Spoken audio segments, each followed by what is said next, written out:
Bonjour professeur Gilles Pialou. Bonjour. On vous Merci. doit enlever le masque.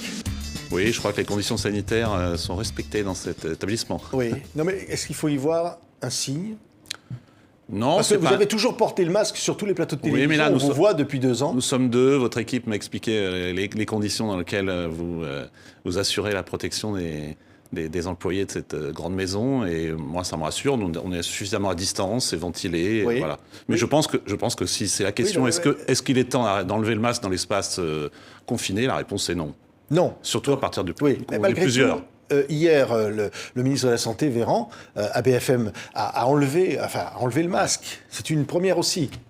Je crois qu'aussi, il y a une lassitude de le porter. Bon, moi, je continue. Puis dans mon exercice professionnel, j'ai eu des enfants dont j'étais contact. J'ai mis du FFP2. Il y a un moment, effectivement, quand les conditions sont requises comme ici, on peut, Oui. on peut l'enlever. Oui, mais ça veut dire aussi, comme l'a dit Véran, que le pire est derrière nous. Oui, mais c'est justement, le pire sera d'autant plus derrière nous que dans tous les pays, on n'abandonnera pas tout en même temps. Vous voyez ce que je veux dire? C'est-à-dire que si on mise tout sur le vaccin et qu'on laisse tomber les mesures barrières, le dépistage et j'espère bientôt les traitements, eh ben on n'y arrivera pas. Donc Oui. il faut qu'il y ait une part de prévention combinée comme on fait dans le sida ou dans d'autres maladies. Ça veut dire qu'au fond... Qu'on il faut- combine les outils de prévention.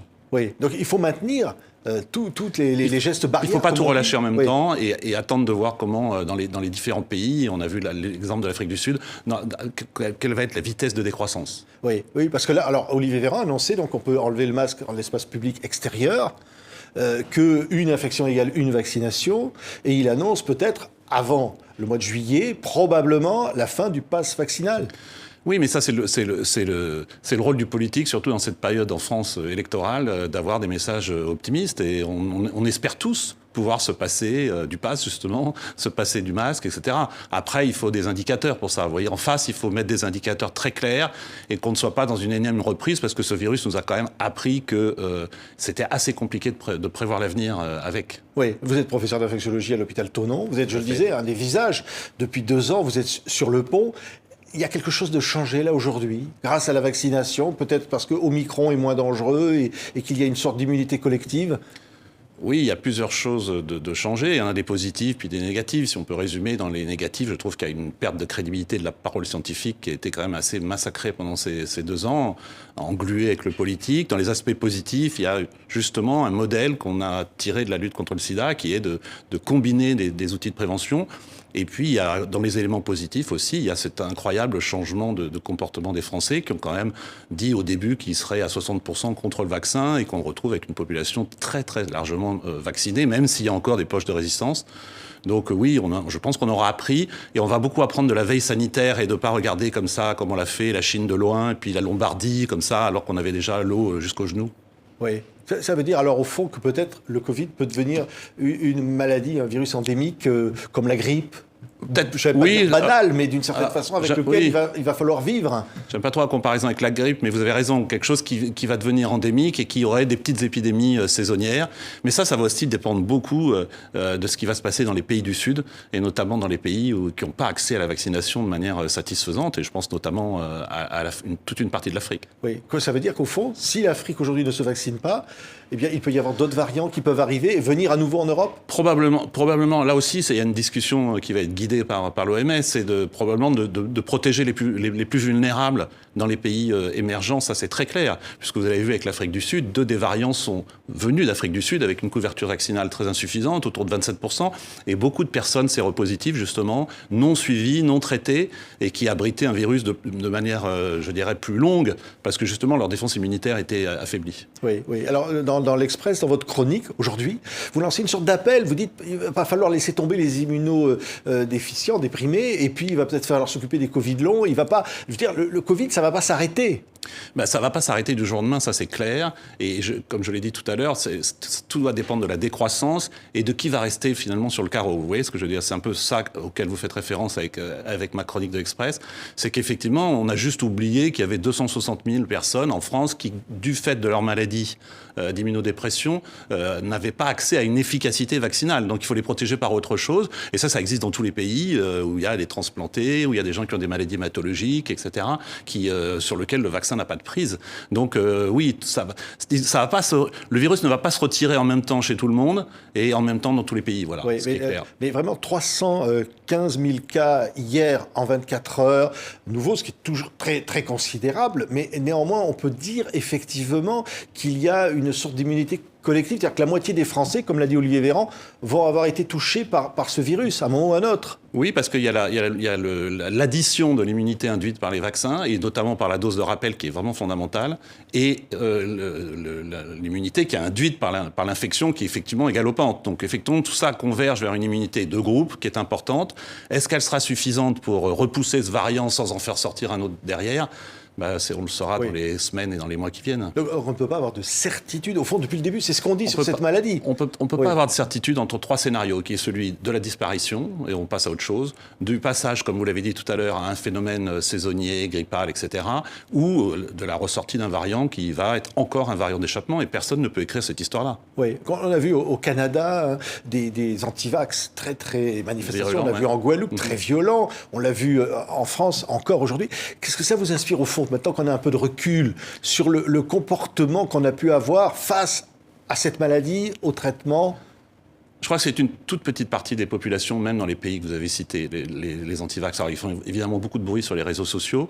Et dans mon expérience et dans mon service, surtout, on a très peu d'antivax. On a surtout des gens qui ont été soit dans le doute, soit qu'on n'est pas allé chercher.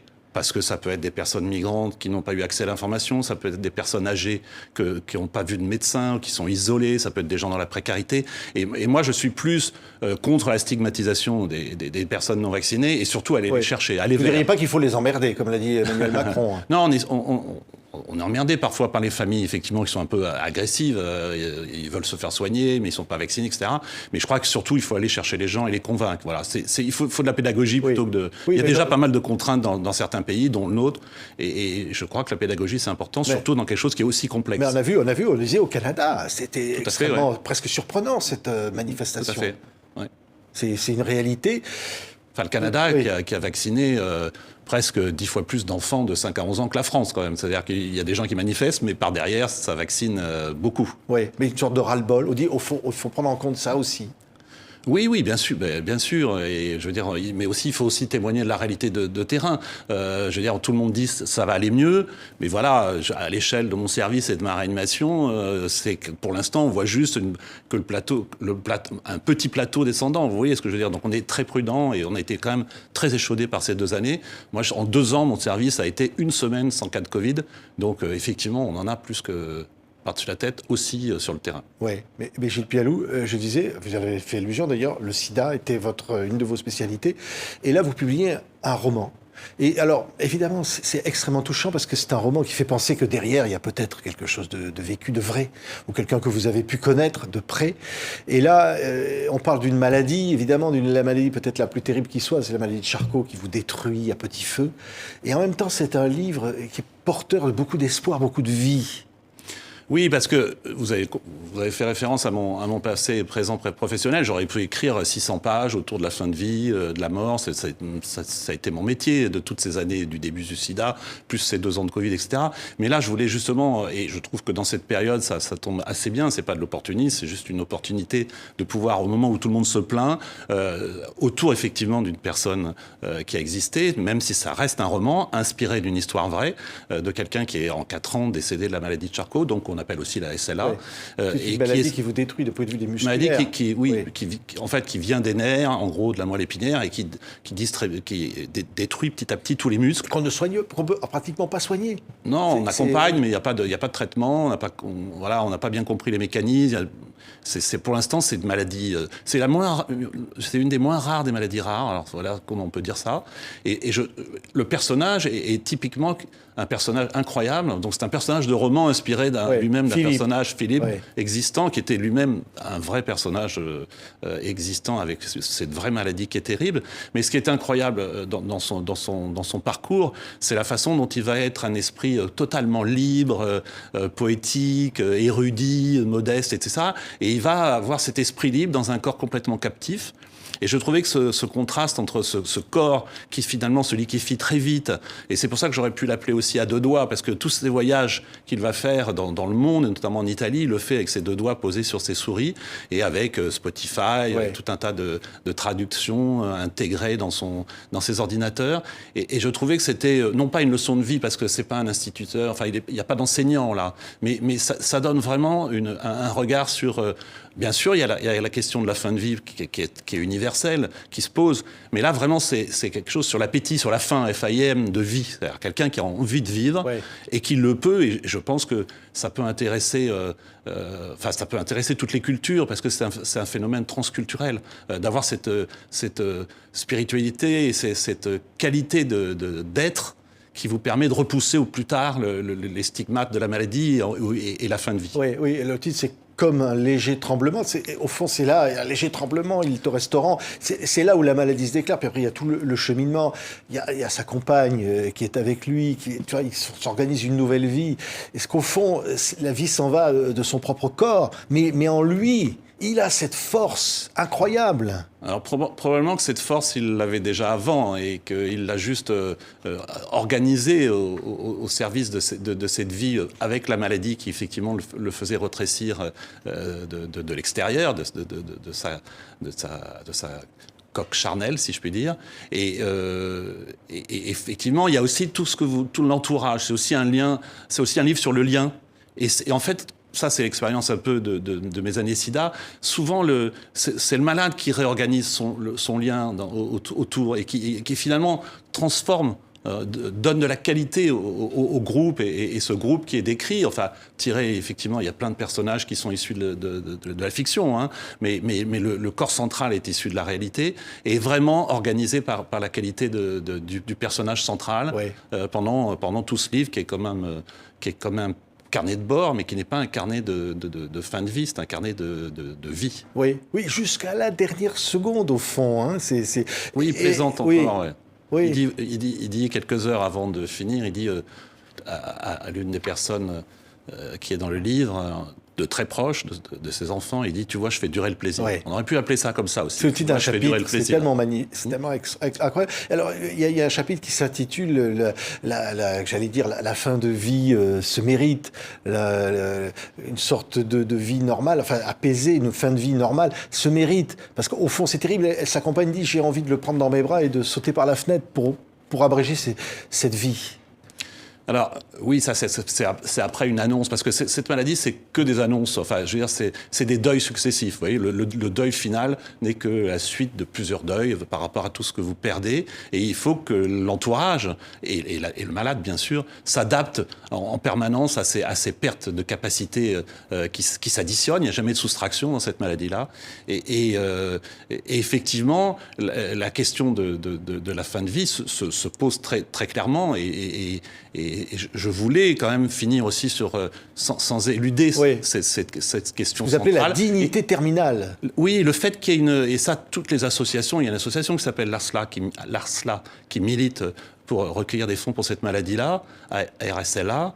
Et quand vous lisez les témoignages, tout le monde a ça en commun, c'est-à-dire que les choses ne sont pas bien faites. C'est-à-dire que l'accès universel, par exemple, aux soins palliatifs, je ne parle pas que pour la France, hein, mais l'accès universel aux soins palliatifs, elle n'est pas faite dans les faits.